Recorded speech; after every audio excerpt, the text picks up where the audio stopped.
Hi guys, today we're going to talk about the future. I'm going to tell you what I'm doing next weekend.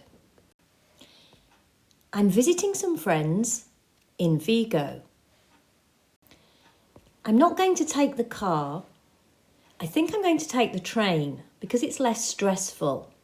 It leaves at 9 o'clock in the morning and it returns in the evening, so I can spend all day there. The correct answer is number 2. I intend to take the train, although I haven't bought a ticket yet, so I can change my mind. Now let's see if you can identify my arrangement.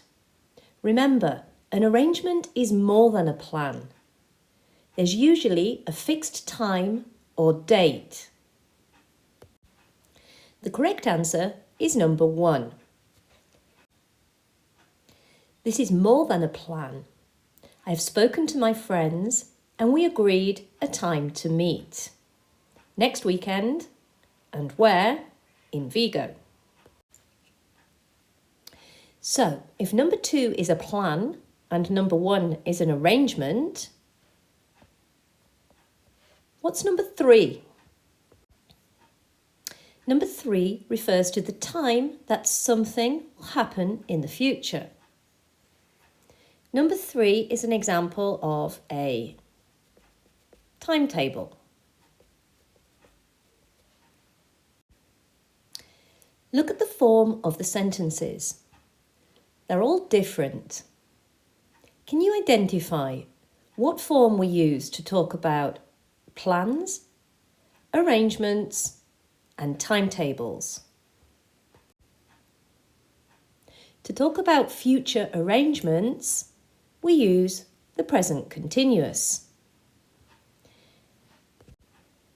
To talk about plans, we use be going to. And to talk about timetables, we use the present simple. Let's recap then. To talk about the future, we can use the present continuous, be going to, and the present simple. To talk about arrangements, we use the present continuous. To talk about plans, we use be going to. And to talk about timetables, we use the present simple. Now it's your turn. What are your plans for the future? Have you got any arrangements for next weekend? Add your comments in Google Classroom and don't forget to check out what your classmates are up to.